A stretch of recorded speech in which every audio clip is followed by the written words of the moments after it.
Hi, everyone, and welcome to Bonding with Ashley. I'm your host, Ashley Bond.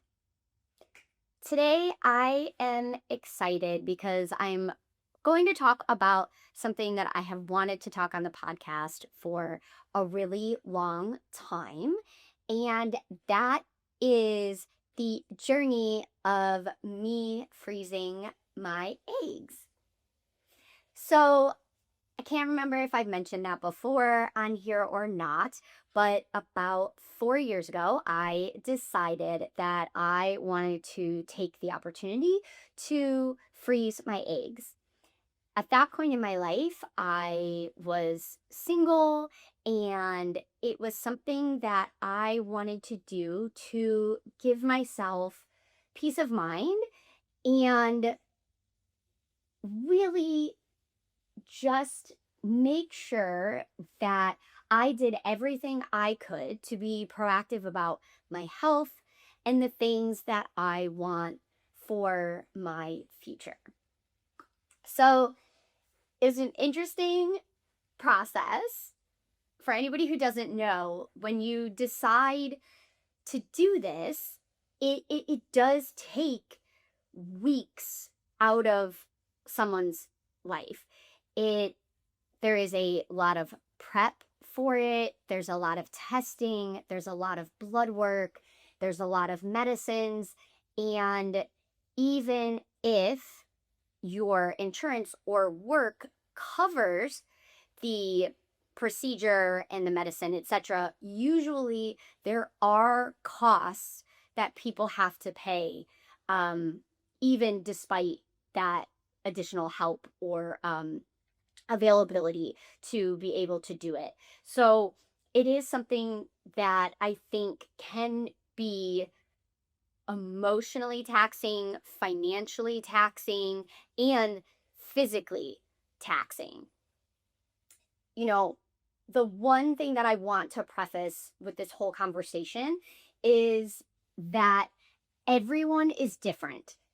Every woman is going to have a completely different experience than somebody else.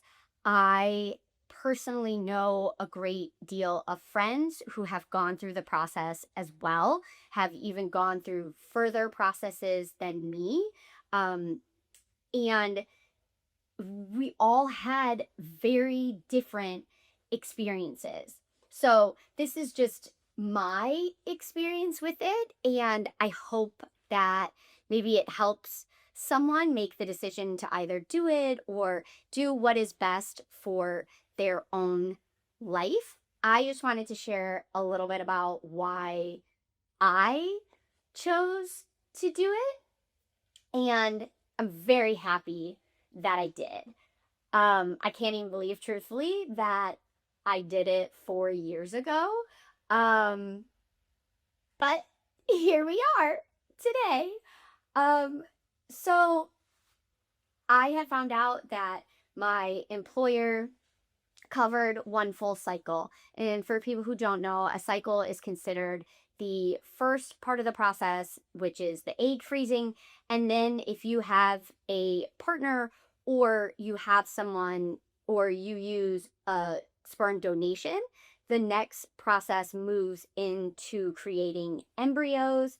And then you can either freeze at that stage or you can actually move forward with the implantation process and hopefully that turns into what the end goal is having a baby.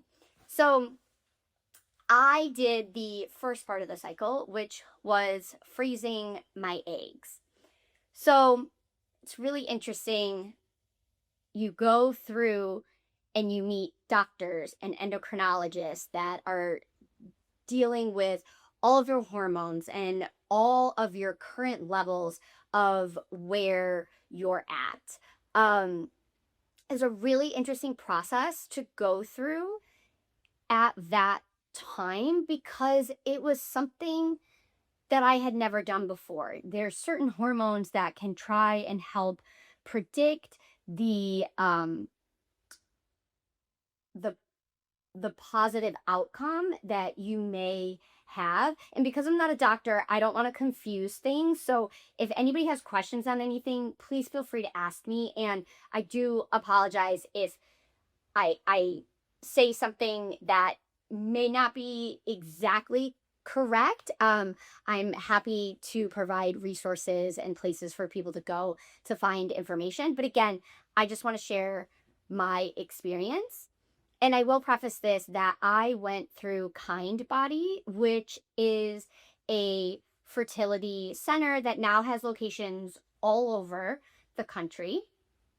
And so my first experience, getting blood work done, hearing where my current levels were at, which for me was really weird. I felt like, as much as I feel like there's information out there for women about knowing how our bodies work and knowing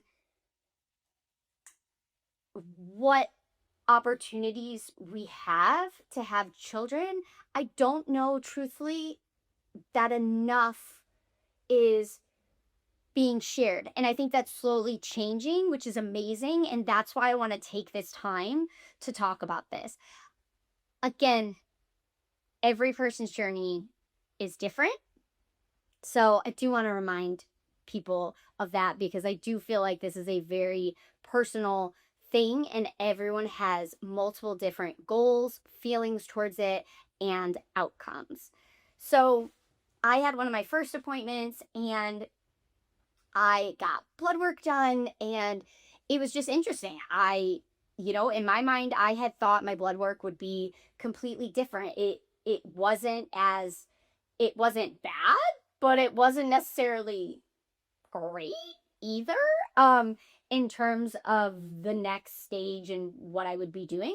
And so that was hard for me to hear. In that moment, I remember thinking, why hadn't anybody ever told me to do these tests years before? Or why didn't anybody ever, why aren't we given more of a chance to know these things earlier on?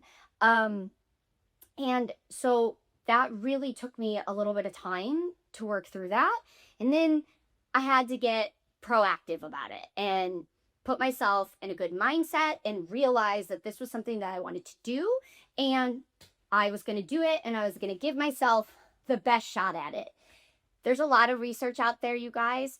Some says that you can actually do things that can help the process, help the quality of your eggs. And then there is some research that says it doesn't matter, that there's not much that you can do. So again, go with the mindset and acting on things that you feel work for you and are best for you and what your doctor recommends, and you will feel good, at least with the decisions that you're making. I did take a few vitamins, you guys, but again, that was just only my thing. I think I was taking CoQ10 and I was taking a multivitamin, and I may have been even taking a prenatal just to try and do what I could to help.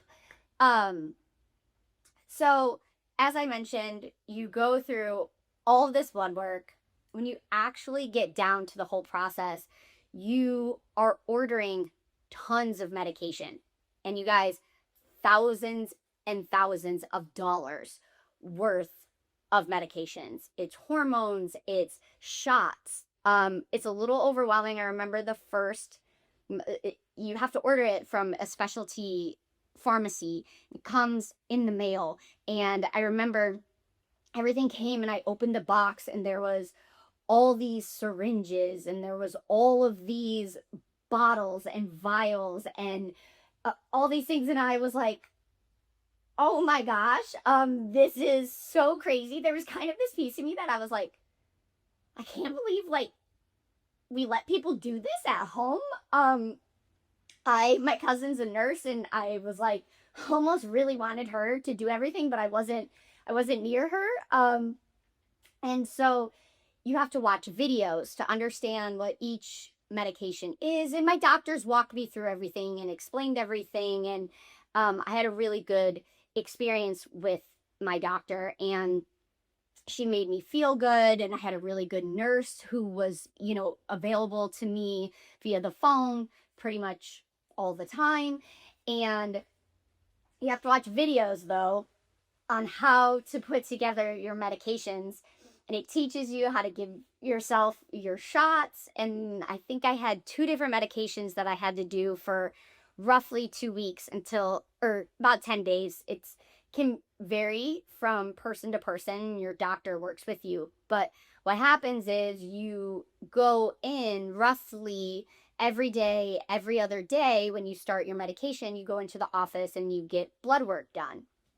And so they're testing your levels, they're doing ultrasounds to see how many eggs are growing, because they're hoping that you are getting more eggs growing than a normal, traditional, natural cycle of a woman's life.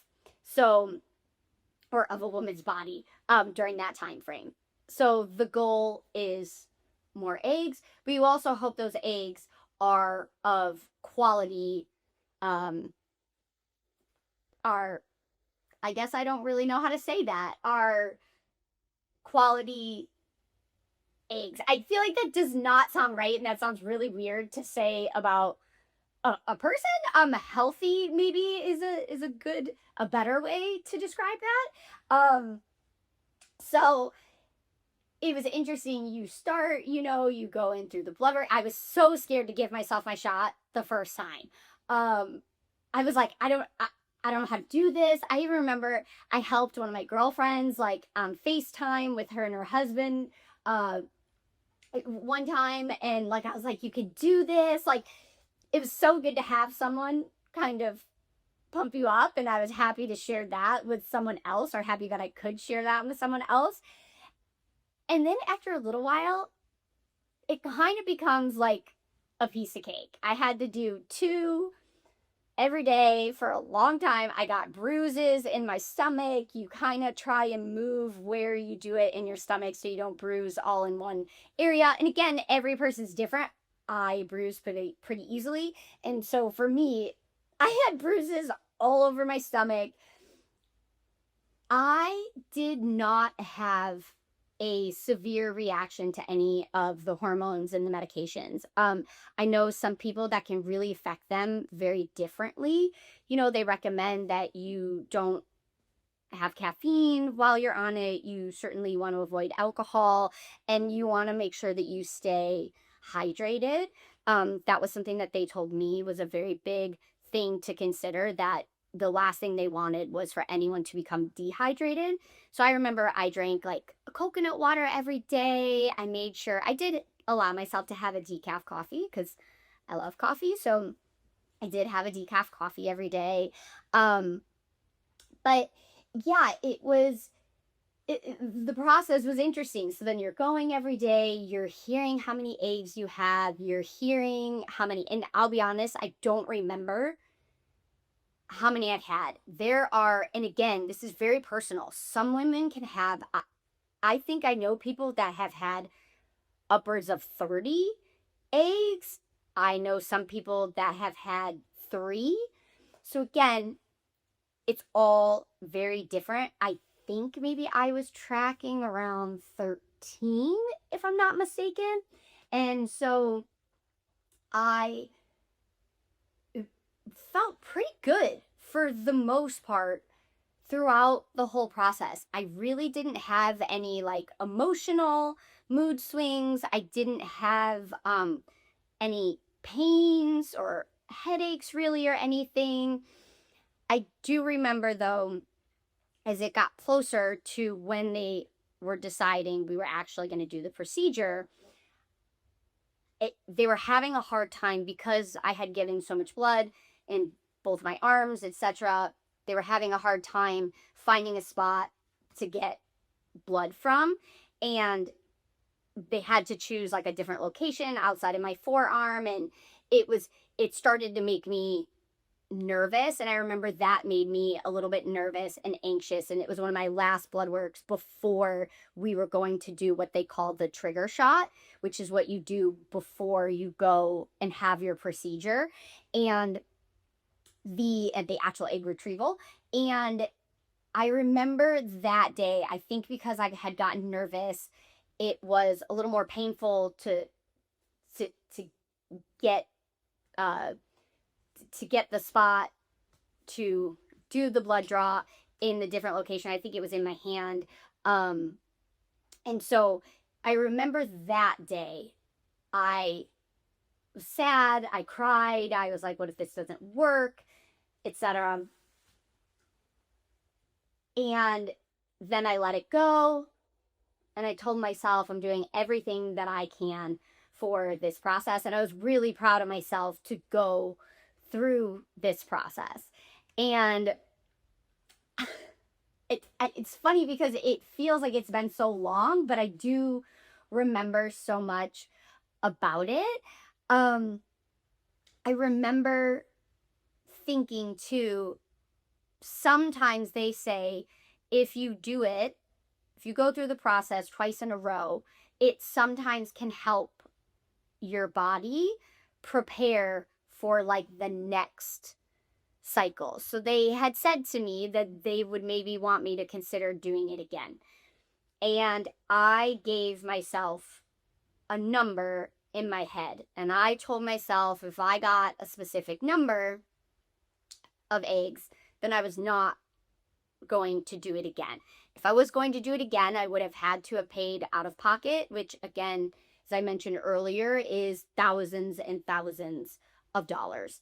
And so I remember talking to my doctor the day before my procedure, and I said, look, I know you can't 100% predict how many eggs we're going to get.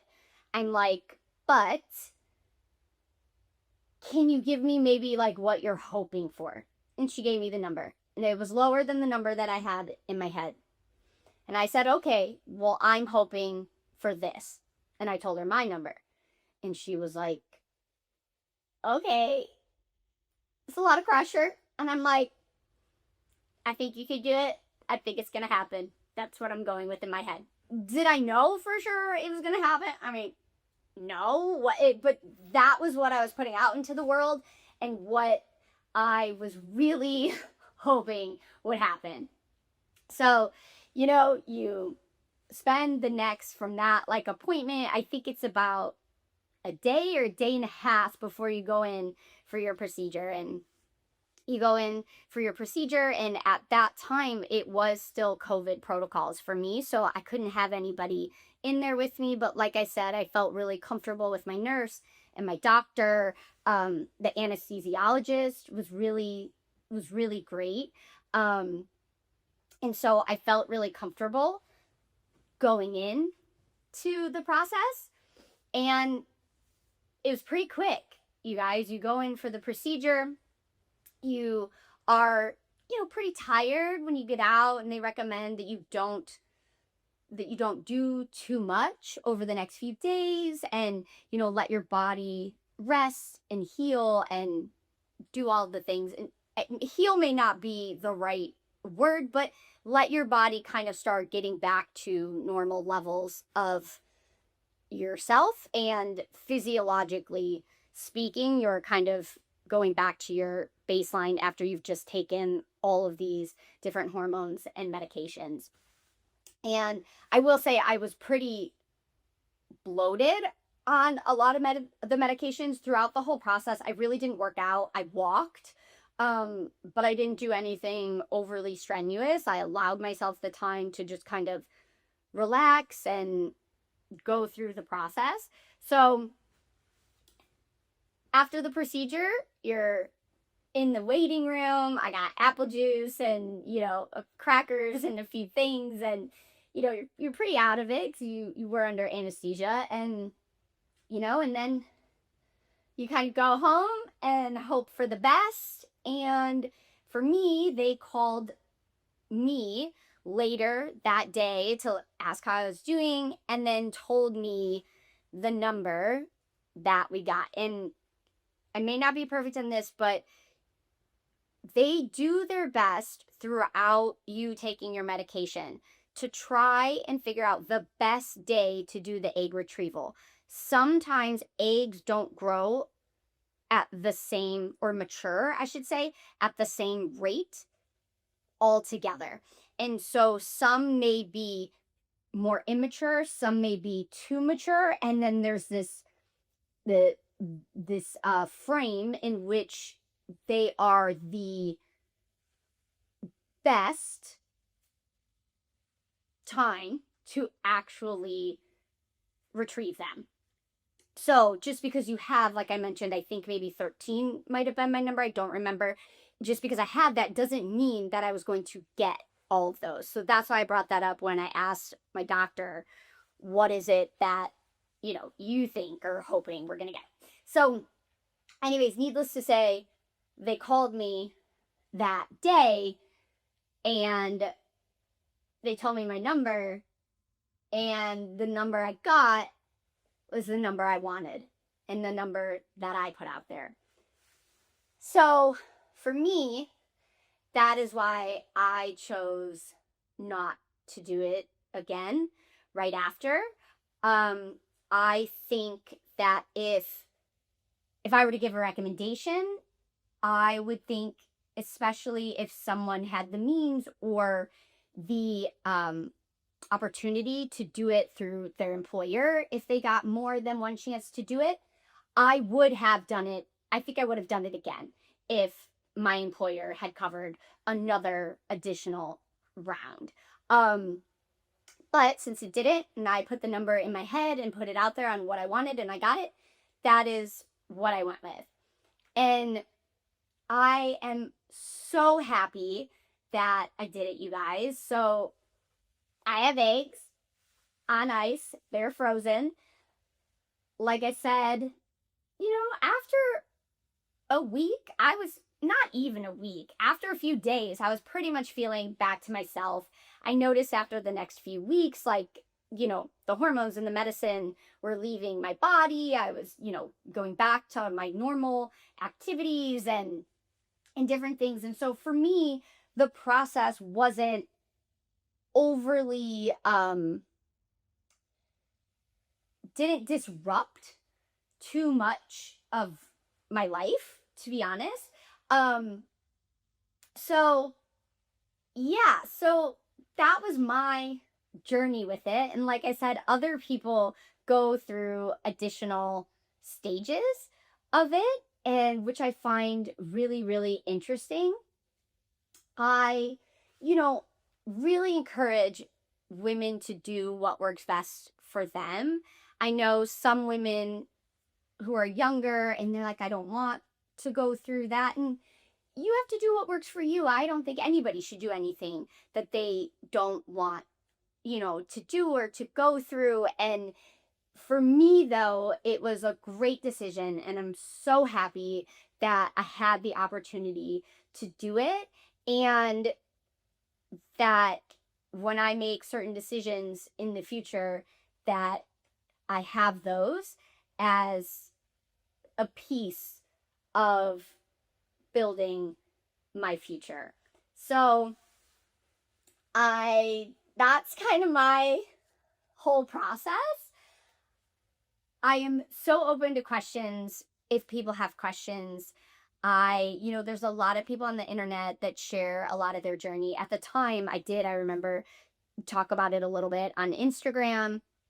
And, there's some people that I really enjoy following. I mean, even 4 years later, so much more is being learned. So much science is being dedicated towards women's health, which is amazing. And we are finding more and more things out every day that are beneficial for women and everyone out there. And so I think if this is something important to you, I highly recommend trying to seek some sources out, stay motivated, and really just learn as much as you can and make a decision with yourself and your doctor and whomever is important in your life, and take the chance to do what's best for you, no matter what you decide. There's one person on the internet that I have found really interesting to watch, and it is a woman named Jessie Golden. I find her experience really interesting because she had a baby when she was in her 20s, and then she also had a baby recently utilizing IVF in her 40s. And I just find that very interesting because I just think it shows the range of the human body, and someone who's willing to share their journey and has had two very different experiences. So, if that's something of interest, that's someone that I would recommend maybe taking a look at their journey and story. Um, you know, Crystal, my girlfriend, who has been on the podcast, has had her own journey with it, and she talks about that as well. So, Crystal Smith of the Smitten Collective, you can follow her and hear some of what she has done and has thoughts on. So yeah, so like I said, this has been really interesting to do and to share, and something that I wanted to do for a long time. I hope maybe it helps somebody else, but I'm also open to questions and would love to hear from you guys about your experience and your journey. And I'm always happy to try and help and answer questions and make people feel more comfortable about the topic. So, thank you guys so much. Please share and ask all the things, and I'll talk to you later.